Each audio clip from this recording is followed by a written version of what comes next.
Hello, everybody, and welcome to the Great America Show. It's great to have you with us. Thanks so much for joining us today. Well, Speaker Mike Johnson is at it again. He wants to spend more money. President Trump's set to take office in just over a month, but Mike Johnson wants to pass through a continuing resolution that'll fund the government through mid-March. Now, I can understand if Mike Johnson wants to pass a CR that'll, just fund the bare necessities of the government, but that's not the only thing Mike Johnson wants to fund.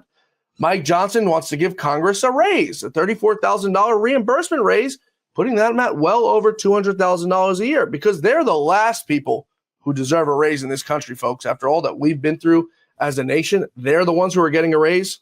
I think it's absolutely despicable. Jerome Powell also playing politics, announcing there won't be that many rate cuts coming into the new year, which sent the markets tumbling. The Dow 10th consecutive day down, the first time since 1974. So what trajectory is this country on right now? Is this only a one-day issue? Is it a one-week issue? Or is this something that's going to spiral into, hopefully not, but a recession? Our guest today is John Lonski. He's the CEO of the Lonski Group, and he knows far too much about this. He's our guest today to take all of this up. John, thanks so much for joining us today here on the Great America Show. I want to start with what we saw yesterday, the 10th straight losing day on the Dow, first since 1974. Dow taking a nearly 1,200 point hit after Jerome Powell decided he wanted to come out and we'll say play politics. What's your thoughts? I think that is very much the case. I was struck by the fact that, back at the September FOMC meeting, we had the FOMC downwardly revise its forecast for the Fed funds rate of year-end 2024, suddenly from 5.1% that was taken in June to September's 4.4%. And indeed, that turns out to be the case. Fed funds ends this year at 4.38%, about 4.4. But what was striking about this is that I cannot help but think that the FOMC, the Federal Reserve, was cutting rates back in September deeply by 0.5 percentage point because they were very worried that Donald Trump would indeed be reelected president of the United States. They were trying to do whatever they could possibly do to improve the chances of the Democrats holding on to the presidency. And it didn't work as it turned out. Trump ended up becoming victorious. Now, the other thing I'm struck by is that up until Trump's victory, Jerome Powell never said anything about the importance of the federal budget deficit to the U.S.'s current problem with interest rates and price inflation. But once Trump becomes elected president, all of a sudden, this is on the front burner as far as what the Fed is willing to talk about regarding what is influencing the outlook for inflation and for interest rates. There's so much to uncover there. I want to roll a clip. This is back in January of this year, so almost a year to the day coming up. It was about mid-January, so when Trump will be sworn in for president. President Trump sat down with the great Lou Dobbs at Mar-a-Lago, and he had expressed his concerns about the economy. And Lou, by trade, was an economist, knew more about the markets than some of these folks that we see go out on television. And I'm not saying you, but I'm saying, some of these folks who are out there pretending like they know what's going on, but, can't read a simple balance sheet. And Lou used to make fun of these people all the time. They can't read a balance sheet. Anyway, Lou and President Trump are talking, and President Trump expresses his concern about this economy and makes a statement that he hopes the economy doesn't crash when he takes over as president. If it's going to happen, let it happen now, and I'll be there to save this thing. It's almost like he's Nostradamus because, he predicts a lot of things that happen. But I want to roll this clip and get your thoughts on it, John. You want to buy a home today, you're middle income, and you want to go out to a bank. The banks, number one, don't have money. And if they do have money, they're loaning it at 9 and 10 and 11%, or not loaning it really at all. We have an economy that's incredible. We have an economy that's so fragile. And the only reason it's running now is it's running off the fumes of what we did, what the Trump administration. It's just running off the fumes. And when there's a crash, I hope it's going to be during this next 12 months, because I don't want to be Herbert Hoover. The one president, I just don't want to be Herbert Hoover. But what they've done is incredible. What they're doing with all of this money, the trillions and trillions of dollars of waste. This Green New Deal is, the Green New Deal will destroy our country. Lou's one of the few people who can speak with President Trump about that because, like I said, aside from being a journalist, he's an economist and one of the few people who truly understood what went on in this economy. And, before Lou passed, he had expressed on the show to me, the hours we would speak each day, that he didn't trust this economy. He didn't trust the debt buybacks that the Treasury was doing. The numbers, and we saw time and time again, John. Last time you and I spoke, I think a jobs report had come out that had been revised by about 200,000 jobs, revised from 270,000 down to only 70,000 jobs created. What's your thoughts about what President Trump foresaw coming? Is this just a week a bad week for the markets, a bad day for the markets, or do you think this is something that's tumbling into maybe an earthquake? Well, right at this point in time, I'm not about to go out on a limb and predict that a recession is going to arrive within the next 6 months. But I hate to say this, given if we really want to get rid of this inflation problem once and for all, if we want to bring mortgage yields down to levels that make housing affordable again, and I hate to add, if we want to soften home prices by enough to make housing affordable again for first-time home buyers, we may have to go through some sort of correction, slowdown in economic activity. That may be unavoidable. Let's not forget, Ronald Reagan, when he took over January of 1981, we had a recession that struck in August of that year, August of 1981. It was a severe recession, but it got rid of that chronic inflation problem from the 1970s and early 80s once and for all. It cleared the deck. And by the time 1984 came around, that was the year of Reagan's reelection, Ronald Reagan won by a mammoth landslide, the likes of which we haven't seen since. Right. So it may be that we have to bear a little bit of pain to get some long-term gain for the U.S. economy. But the only good thing I could say is we don't have the type of imbalances in the U.S. economy today that would warn of a recession as severe as the 81, 82 recession, nor do we have imbalances, say, in the housing market that warn of a repeat of the 2008, 2009 downturn. Trump has inherited a mess, and the mess can be summarized by the simple fact that at this point in time, the U.S. government is spending $1.8 trillion more, nearly $2 trillion more than what it is taking in terms of revenues. That's why inflation, prices remain high. And that's also why, today we had the 10-year Treasury yield jump up from 4.4 to more than 4.5%. That means that mortgage yields are moving higher again, despite the Fed's latest rate cut. You need that, Department of Government Efficiency. You're going to have cutbacks in government spending to put this economy, this country back on the right track. Cut back in government spending. We're going to take that up in just a few moments. This whole omnibus that Mike Johnson apparently is trying to dump on us just before Christmas holiday. As President Trump is set to take office now in a month and a day, this man wants to put through a spending bill with woke ideologies and push us through March, give the Democrats what they want, and give them a little a pay raise over there in Congress. I want to talk, John, before we get to that, a little bit of microeconomics for all the viewers watching to boil down how this is hurting the Americans at the micro level. This week, John, we find out that in the third quarter of 2024, U.S. credit card balances rose by $24 billion, reaching the almost $1.2 trillion mark, the highest record recorded by the Fed in 20 years. Okay, you look at that coupled with household debt at $18 trillion. This is at the micro level. This is at the level that it's hitting the American people, you and I, maybe not you and I per se, but the American people who are struggling to work 2 or 3 jobs.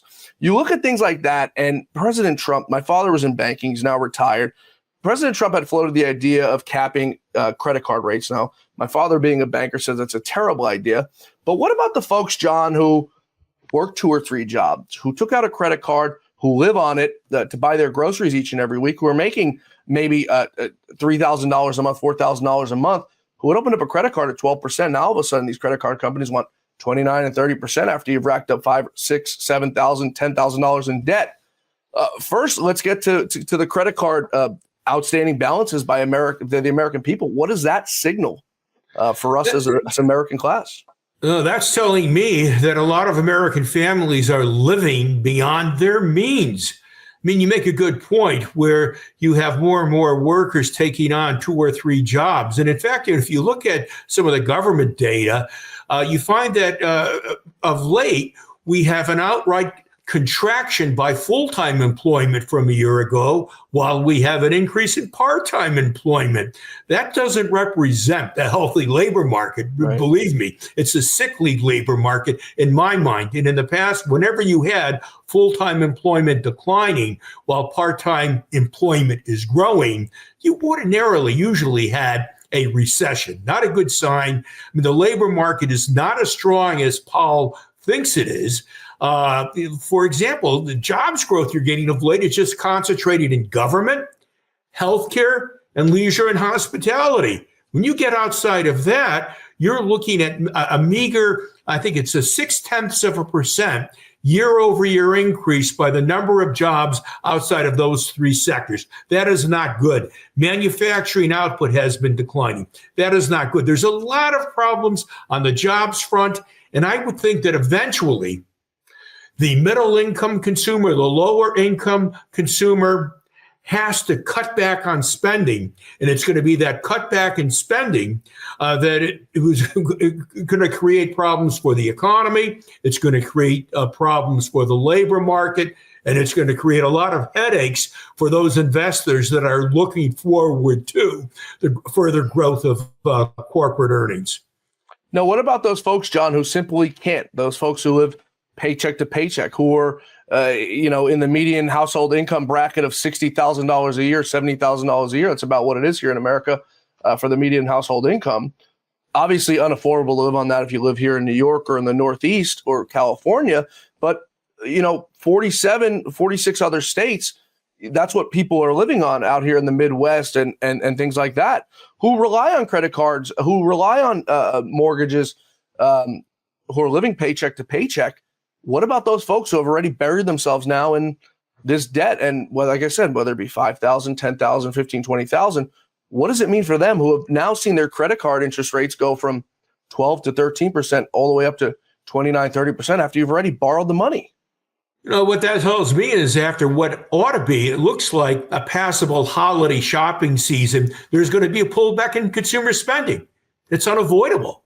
According to what, the data that you're providing me with, you can't do much about it. I mean, so that's going to be, you're going to have a slowdown that arrives later this year. And that will, again, that's going to force the Fed to go ahead and cut rates more deeply than what they predicted today. We're probably going to see Fed funds later this year drop to a rate that's lower than the 3.9% predicted by the FOMC with today's policy statement. I think that's inevitable. We just don't have that type of underlying strength in the U.S. economy that is going to be able to sustain consumer spending at the current level, barring some sort of miracle. And I wouldn't count on that. And I think, again, to cut government spending, that's going to cause some pain. Let's go back to Reagan. August 1981. You know what happened in that month? A very famous event that helped to turn the tide towards lower inflation, that being the firing of 11,000 federal government workers, air traffic controllers. Amen. That's called the PATCO strike. Don't be surprised that if Elon Musk and Vivek Ramaswamy have that same type of event take place to finally rein in government spending, and by doing so, bring inflation under control and allow interest rates to decline significantly. I want to take a quick break here. We're talking with John Lonski. He's the CEO of the Lonski Group. John, when we return, I want to go a little bit deeper into these interest rates, going back the last 6 months and a trend that looks like it's happening. I also want to go a little bit deeper into this budget that Mike Johnson's trying to force down our throats. And Jerome Powell, if he can stay in his job after doing what he's done now for the last year or so to this country. So we're going to take a quick break. We're coming right back with John Lonski. Folks, stay with us. I'm excited to announce our Christmas extravaganza is finally here. Get this season's flannel sheets for as low as $59.98. They won't last long, so get them while you can. Our famous My Slippers, they haven't been on sale for over a year. Regularly $119.98, now only $59.98. Our 6-piece towel sets are back in stock with extremely limited quantities, only $29.98. With hundreds of MyPillow products, there's something for everyone on your Christmas list.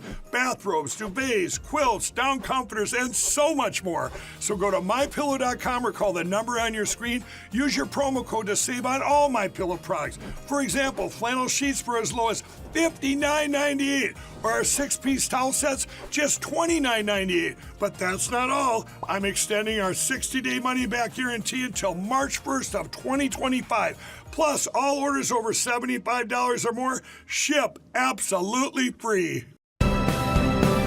We're back. We're talking with John Lonski. He's the CEO of the Lonski Group. John, I want to turn to inflation. It seems the government, I don't think, is being completely honest with us. If you look back to the middle of the year, we look at April, 3.4, May, 3.3, June, 3, July, 2.9, and then it drops down to 2.5 in August, seemingly in that time where Kamala Harris and Joe Biden decided to do their little switch off. September, it drops down to 2.4, the lowest that we've seen in the last year. October, 2.6, November, 2.7. I have to assume for December, we're going to see that trend continue upwards, maybe 2.9 to 3.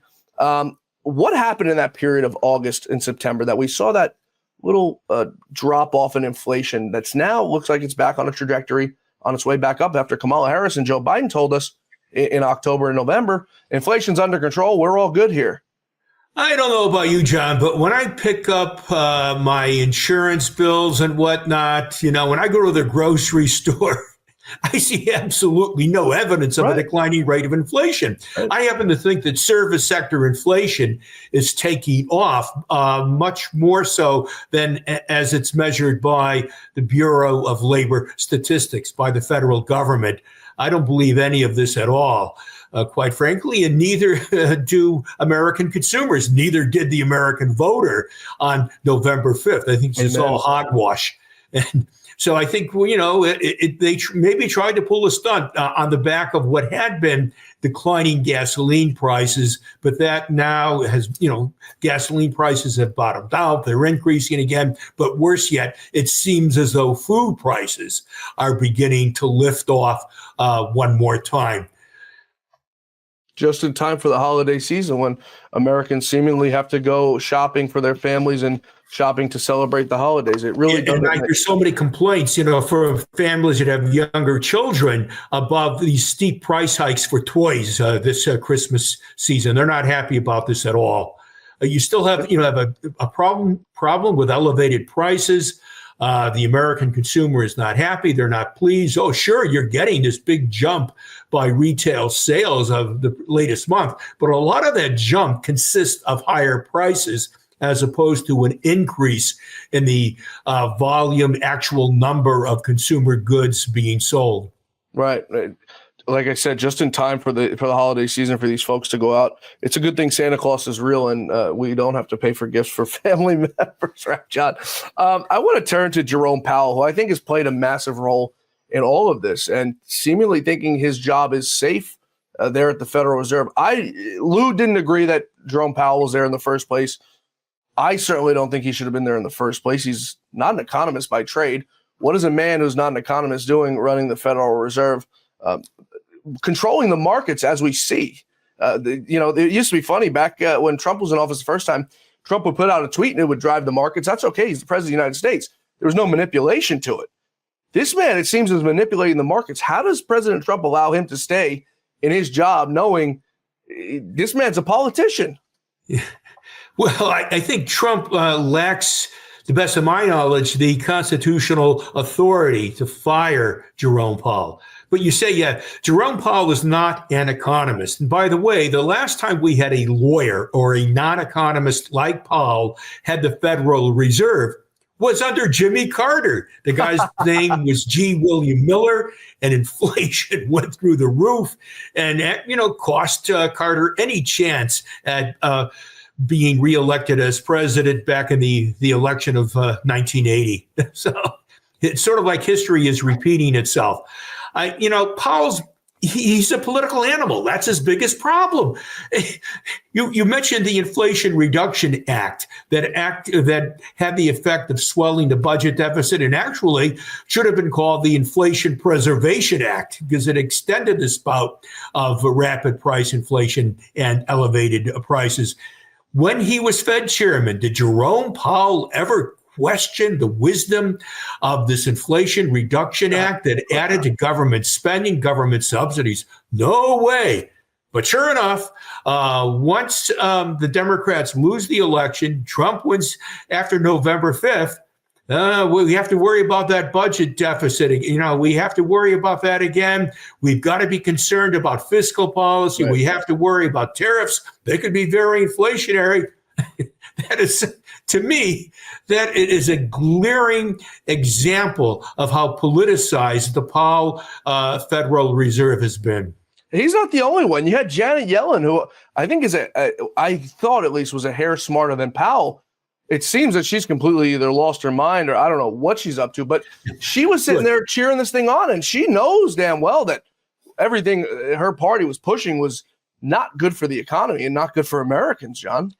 Yeah, they were not being honest about the economic cost of this reduction in carbon emissions. Believe me, if they followed through on the plan proposed by John Kerry and company, the cost would have been humongous.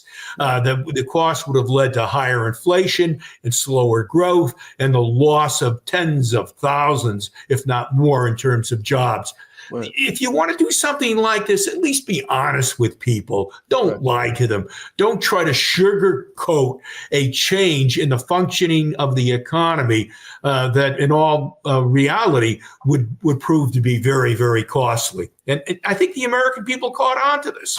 Yep. They realized that this was a giant scam, if you like. I want to turn to something too. It's another issue, and it's coupled with another issue, and we'll try not to play politics on it because you are an economist. The fact that U.S. real wages, if you look at what they are, continuously on a decline from April of 2021 to flat now. I mean, completely flat. Americans aren't making more money. Inflation's going up. At least they're telling us it's only going up slightly. In my opinion, it's going up rapidly. It sounds like you agree with me on that. That they're not being completely honest, but wages are completely flat. People aren't making more money to adjust for inflation. Mm-hmm. And to adjust for inflation right now, you need to get a considerably high promotion or raise, and these companies are just not doing it. But it seems like companies now are making more money than they've ever made before. A lot of companies exploited COVID, raised prices when they didn't need to be raised as high as they were. Hopefully these people pay the price for what they've done. But you couple that now with illegal immigration and the illegals that are taking jobs in this country. And then you couple that, John, with what President Trump wants to do when it comes to tariffs in this country and adding tariffs onto countries like Mexico, countries like Canada, countries like China, who have been eating our lunch for the last 4 years now. What do you think that means? Let's start with the deportation of these illegals who are driving wages down in this country. There's no other way to put that. They're taking jobs from American people, allowing, and it's these folks. I spoke to Victor Avila the other day, a very good man on the border. It's these folks who are hiring them in cities like New York, right? They're hiring these illegals to come work construction jobs or restaurant jobs. They're paying them, half the wages of what an American or a legal citizen would be making, and they're driving wages down for folks who could have those jobs. What do you see coming January 20th, as it comes to illegal immigration, the deportations, and what it will mean for real wages for American people. Hey, wage depression by illegal immigrants helps to explain why the Republicans did so much better with your lower income voter in the United States. It makes a lot of sense. They want these people out. You're just talking about the impact on wages. What about the effect on the communities? Right. I mean, they add to the spending that has to be taken by a city like New York. It ends up in the billions of dollars to house these people. They place the children of the illegal immigrants in already overcrowded, underperforming schools. My goodness, this is a disaster. Right. And what I find to be funny about this is the fact that you have these proponents of a sanctuary city, these well-off liberals, from towns like around New York City, from Rye, Chappaqua, Bronxville, Scarsdale, whatever. You got to go ahead and let these people and take care of them. But I'll be damned if these limousine liberals want to have these illegal immigrants housed in their own communities. I'll be damned if they want to have their kids going to their schools that they pay such high taxes for in order to fund these schools. It's nonsensical. The hypocrisy is galling. So you've got to sympathize for those people getting hurt by this. And you really have to get angry at the people who push for these types of policies, who have this way of making sure that they're insulated from paying the cost of such policies. It's funny you brought that up about the hypocrisy of it. You remember what happened when I think it was DeSantis or Abbott flew him up to Martha's Vineyard. They couldn't get them out of there fast enough, John. They didn't want these migrants. They didn't want these people that they love so much. They didn't want them in their neighborhoods. Why? Right. You want them so bad. There's these guys that I don't know if you've heard of the Nelk Boys, but they're very good friends with Trump. They're YouTubers. Yeah. And they did this prank I saw the other day. And they brought a petition to these really rich white neighborhoods. And they brought it to they find Democrats and they bring it to the door and they say, do you support bringing illegals into our city? Absolutely. Sign the petition. Okay. And they had a yellow bus pull up outside with all these fake actor migrants get out. And they start filing into this lady's house, about 10 or 15 of them. And this lady's going, no. But it's literally the hypocrisy of it all, John. You bring them in here, then you should house them. You should raise them. And this is why the government is run so inefficiently, so poorly. My goodness. The federal government simply exists for the most part as a massive jobs program, I think, and little else. And there's really no need for that. There's a lot of room for cost cutting. Unfortunately, as I said earlier, this will involve getting rid of people that really aren't needed. Of course, these people now go into the private sector, and that perhaps will provide the private sector with a badly needed supply of labor. And over time, of course, the economy will grow more rapidly than otherwise. Productivity will improve.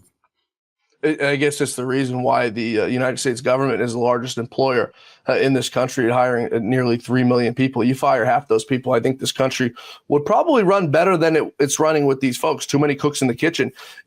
Senator Mike Lee of Utah has introduced legislation to ban illegal immigrants from receiving public benefits. And I tweeted this out.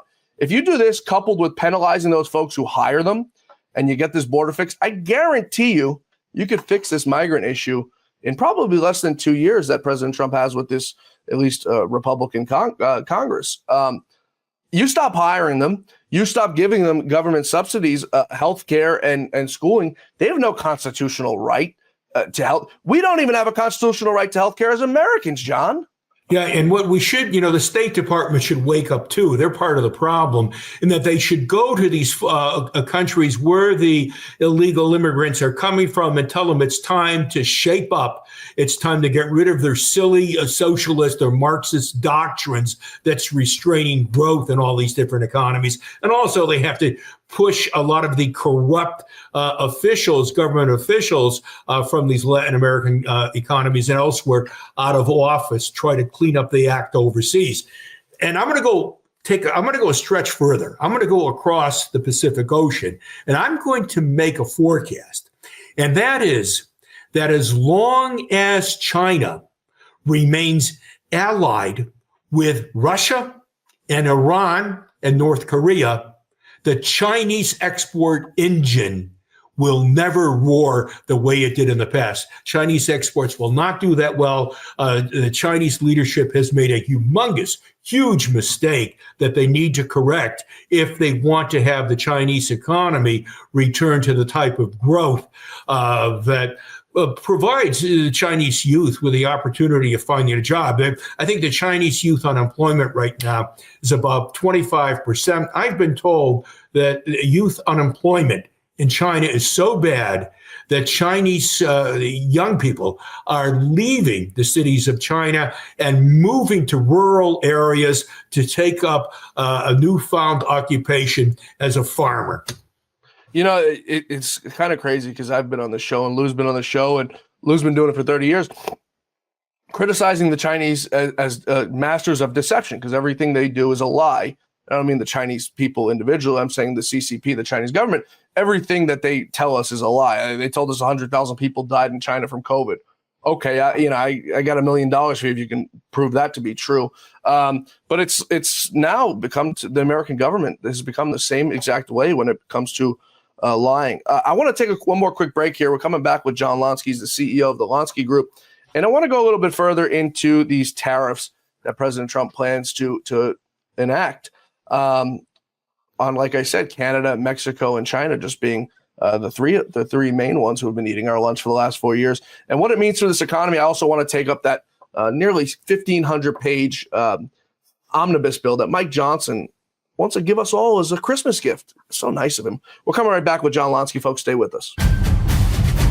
Because of your overwhelming support, our $14.88 MyPillow has been one of the biggest sales in MyPillow history.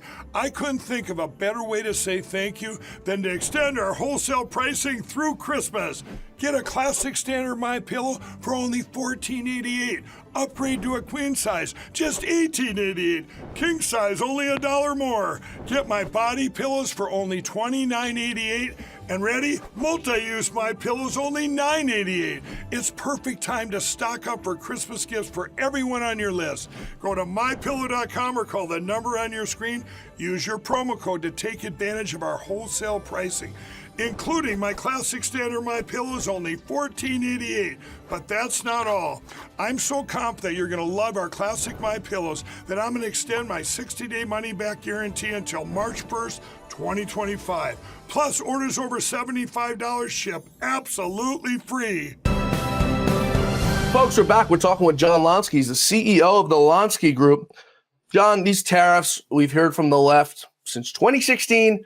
They're going to crash our economy. They're going to do all types of harm that we can never come back from. It's going to kill the American people. It's going to kill the American job. It's going to kill the American economy. We're not going to be able to afford anything. Well, if I look at it the way it is right now, things are pretty unaffordable. If you look at the amount of debt people are in and the price of things and the inflation that's hit them, how much worse can it possibly get under these tariffs that they say is going to get so bad, John?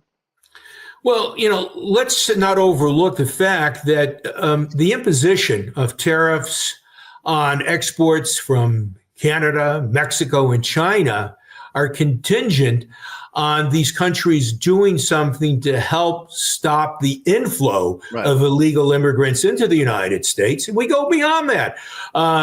Whether or not these tariffs are going to be imposed depends upon the willingness of these three countries to halt the inflow of fentanyl that has contributed to so many deaths in the U.S., so much heartache, my goodness, and anguish. It's sad. So Trump is using the threat of tariffs as a negotiating tool, a negotiating chip. Right. And the reality is that because we have such a large consumer-driven economy, I mean, he has the balance of power. He has a strong bargaining position dealing with Canada, Mexico, and China, I think, on these issues. And I'm pretty sure, given the sad state of affairs as far as China is concerned, the underperformance of the economies of Canada and Mexico, people don't know this, but I think the Canadian economy is growing about 1.2%, versus we have nearly 3% growth in the United States. Likewise, in Mexico, a relatively poor country, you're getting economic growth of less than 2%. These countries are in a weak position vis-a-vis the United States, and perhaps they have no choice but to agree to do more to halt the inflow of illegal immigrants and the inflow of fentanyl into the United States. And this would be, a feather in Trump's cap if he manages to successfully get what he wants. If you look at America's imports, among the top three things that they're importing are computer goods. Tim Cook sending his Apple computers over here. And the reason I bring this up, I should preface it with this, is, there's some on the left who say, okay, well, Trump, it's almost like they're playing for the other side, which drives me nuts, Johnny. You see these folks on Twitter, and hopefully you don't spend as much time on Twitter as I do because it makes me angry, but you see these folks on Twitter who are like rooting against America. Trump puts tariffs on them, they're going to get us with tariffs, So if you look at among the top three things that America imports cost-wise, luxury vehicles from Germany. So, okay, you guys want to put tariffs on them? That's fine. The person who's driving the BMW everywhere anyway is not the average American who's, driving a regular car. Okay, who are you going to hurt then? You're going to hurt the rich people. Okay, fine. Computers. Tim Cook. I guess, Tim, you're going to have to find a place out of China to start making your computers. And if you want to keep selling computers, because I'd have to assume America's probably the number one consumer of Apple products in the world. Okay, Tim Cook, maybe it's time for you to learn your lesson and go start making them somewhere else. I understand that there's certain things you can't make in America. The labor costs are way too high. Getting the parts, it's way too high. That's fine. I believe last time we spoke, John, about them going down to South America to start making things. So Tim Cook, you'll learn your lesson there. And then the other thing is fuel, petroleum. As President Trump says, we have the most liquid gold right here under our feet. Why are we importing it in the first place, John? It makes no sense. I mean, my goodness, you could go ahead and help bring inflation down pretty quickly if the federal government, instead of discouraging drilling for oil and natural gas, tries to encourage the production of oil and natural gas. That's just another example where the Democratic Party failed to make the American people understand just how very costly this pursuit of zero carbon emissions is. Do you really want to go down that path? Well, you have to be willing to pay the cost. And as you hinted at, these costs are going to be borne unequally. People with a lot of money, upper income Americans, are not going to feel the same amount of economic pain as middle income and lower income Americans will if you follow through with further reductions in the ability of the United States to drill for oil and natural gas. John, I got another thing we got to talk about because it's just happening this week. As if the not so bright have gotten dimmer. Out in California, they just approved the ban of gas-powered cars to sell gas-powered cars by 2035. I mean, you see what happened in this election with regard to New York. President Trump getting 1 million more votes in New York this time than he did last time. California, very similar numbers. President Trump won Beverly Hills County, John, the probably most liberal place in America, where if you walk down the street and you're wearing one of these hats, it's over for you. President Trump winning Beverly Hills, California for the first time in a very long time. Do these people not read the writing on the wall, John? With this last election, you want to go ahead now and ban gas cars because everyone could go out and afford to go buy yourself a brand new electric vehicle? Yeah, and you have to have the charging stations and whatnot. You have to have the electric power generation capacity to provide the power so you could use electric cars. On top of that, talking about electric generation capacity, let's not forget about the demands now being imposed on power generation by the development of artificial intelligence. My goodness, that's supposedly going to soak up, billions of kilowatts in order to reach what its full potential. So, but where's the electric power going to come from? Exactly. It's going to come from natural gas powered plants, maybe a few oil powered plants, and perhaps nuclear plants. But all of a sudden, of course, these people that were so opposed to nuclear energy are now very much in favor of it so that they can get full use of artificial intelligence and perhaps at the same time have enough power left over for electric vehicles. And you needed transmission facilities, and so many communities don't want these new power lines going through their community. We could go on with all of the problems that these grandiose plans and goals of the Democratic Party present to the United States.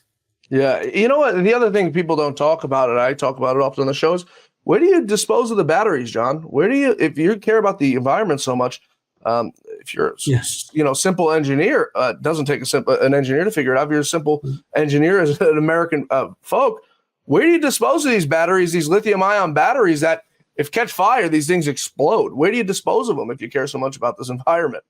Well, you're going to put them in the same place where you put the spent uranium fuel rods, I guess. Bury them in some mountain in Nevada. Right. I don't know what. It's these people. I can't really fathom what goes through their mind. They can't think ahead. That's what it comes down to. They can't fully appreciate how complex their goals are and how difficult and how costly it will be to reach these goals. Maybe it's best to just allow the market to decide how we're going to proceed with whatever powers motor vehicles. You have climate change. If you have a lot of storms or fires in an area, the insurance companies will help you solve that problem. When rates start going sky high, people will learn their lesson and try to avoid areas that are susceptible to natural disasters. I mean, to be quite frank, if you want to get rid of fossil fuels, the most efficient way of doing so is by increasing the federal excise taxes on fossil fuels. But believe me, no politician is willing to propose to do that if they have any hope of getting reelected. John, not bad for an economist. It's almost like you have a brain. That a lot of these, it all boils down, and it doesn't take a brain scientist. I'm not saying you're not you're a very smart man, but you're not an environmentalist. You're not any of that stuff. You're not an engineer. You're an economist, and you understand it. And I think a lot of people on this show, if not the whole entire audience, understands what's going on at what the government's trying to do to us. I want to talk about something else that the government's trying to do to us, and it's trying to pass a 1,500-page omnibus before Christmas, just as they like to do every single year, passing Mike Johnson's woke policies, whatever he wants. Also, we mentioned real wages stagnant, John. Congress, those members of Congress somehow are going to be voting for a 20% raise for themselves, a little bit higher than inflation. So they're getting the long end of the stick. Very nice for those folks. They're going to be making over $200,000 a year, almost 3 times more than the average household median income in America. What are we at? $32 trillion, $33 trillion in debt now, John. What's going on with these folks in DC? Yeah, that's all. Yeah, it's really amazing, isn't it? Just crazy. You're running a deficit of over 6% of GDP. Historically, you don't get a budget deficit above 6% of GDP unless you are in a recession, unless you have high unemployment. But by the way, today we have a near full employment economy, and nevertheless, we still run this huge federal budget deficit. And I guess that's one of the reasons why you should not be confident about disinflation becoming well established in 2025. Okay, so the people in Washington, let them have their last fling. This is it, because come Inauguration Day, around January 20th, things will change dramatically, I believe, and it will be following the inauguration, a time of some significant belt tightening in D.C., a time of material reductions in federal spending that are so very important if we are going to get rid of this inflation problem, if we're going to get interest rates and mortgage yields back to where they were prior to COVID, say in 2019. We haven't had a budget passed in, I think, over 20 years, maybe more. I don't understand why the Republicans are so feckless in the sense, shut the government down. Let this thing molt for a little bit. Let the constituents call these members of Congress, the folks on this show who probably, we give out the number every single day, who call these folks and tell them what they want. We didn't vote for this stuff. I mean, what are we going to do when I have kids and I have to explain to them, well, now we're $60 trillion in debt and we have no plan to pay that off, which means there's only one possible thing, John, and we default on that. Mm-hmm. You and I both know what happens. Everyone knows what happens when you default on something, you lose it. What's that going to do to American currency when eventually one day we default on it because we can't simply keep printing money anymore and people don't respect the dollar anymore because it's worth absolutely nothing because these politicians decided to run our debt up. And I'm saying 60 trillion. It's probably going to be more than that one day. Hopefully not in my lifetime, but the way things are going, it's looking awfully like that. Why don't the Republicans say, okay, that's fine, shut it down? President Trump just won. It was a referendum, John. Right. They have the House, they have the Senate. Shut this thing down for a few days. Shut this thing down for a week. Let President Trump get back into office. The other thing is, if you don't want to shut it down, why can't you pass single line items? Okay, the DOD needs X amount of money to function. Boom. The Department of Education, I just mentioned these two off the top, ones that I wouldn't even like to be funded. But the Department of Education, X amount of money. Why is it that we have something in the budget about subpoenas, about subpoenaing power for people's, for committees? What does that have to do with the budget? The Congress giving themselves a raise? What does that have to do with funding the DOD, the Department of Education, John? I really don't know. I don't even know why we have a Department of Education. It seems as though since we've had a Department of Education, educational standards in the United States have worsened. I mean, let education be run locally, not from the federal level. And it worked very well in the past. And centralizing government control over education has been a disaster. At least. So look at where we rank relative to other countries in terms of educational achievement. Horrible. We're usually, 15th to 20th place, and that's sad given all the money we spend on education. Never mind spending so much on education and getting such a lousy return. Look at healthcare. We spend a huge amount of money on healthcare, and yet we find that this is a relatively unhealthy population in the United States compared to other advanced economies. There's so much that needs to be done in D.C., and maybe, I would say this is going to be the last gasp for those big spenders in Washington, that everything should be changing after Inauguration Day. And, as I noted earlier, that these major changes, these pullbacks in government spending, unfortunately, are going to entail some pain. It seems President Trump is literally the only man, not in D.C. yet, but who's been in D.C., who has the gut to go ahead and say, shut it down. He, famously told Nancy Pelosi and Chuck Schumer, which they paraded, shut the thing down. I'll take the responsibility for it. He's the only man, I think, probably that I've ever seen in my lifetime who is trying to cut the national debt, who's trying to get a balanced budget through. If COVID didn't happen, his plans were to start paying down the national debt. It would have been the first time we've seen a president do it in how long, John?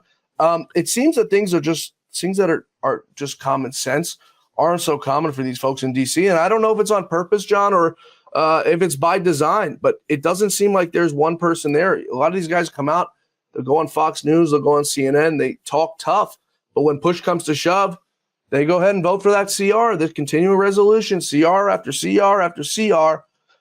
I don't think Mike Johnson's the man for the job. As we wrap up here, what's your thoughts on how we push forward into this new year? Do you think the Republicans grow a backbone and say, enough's enough, we've seen enough?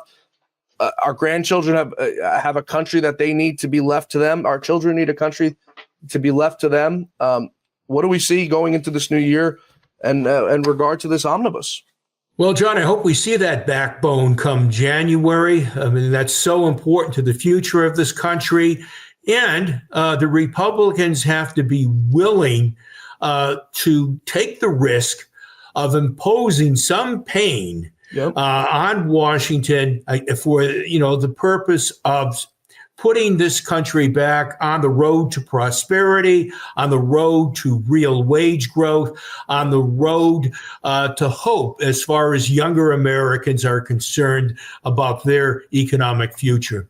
Yeah, and this country's security. One thing I had left out there is Mike Johnson tweeted out earlier this year when he took over the gavel, there will be no budget passed if it doesn't have border security in it. Lo and behold, John, there's no border security in this bill. I just had to get that in there to just let the people know that this man is a snake. Luce called him from what he is from the beginning. We got calls from his office to please relent and back up. When I told Lou about those calls, Lou says, I will do no such thing. And as a matter of fact, I will go harder now. Because there's very few people, John, as you know Lou for a very long time.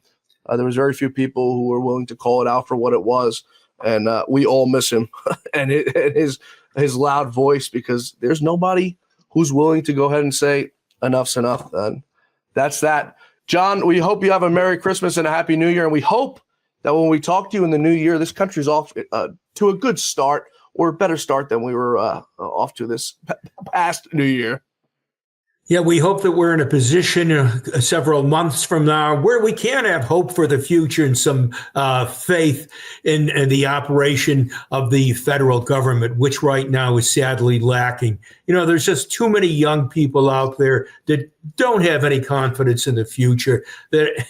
And there needs to be changes that begin in Washington, that begin with the presidency and with the Congress, that puts this country on firm footing for the future. I'll end with this, as Colonel McGregor reminded me on yesterday's show. As Lou famously used to say, America's got the best government money can buy. It's true.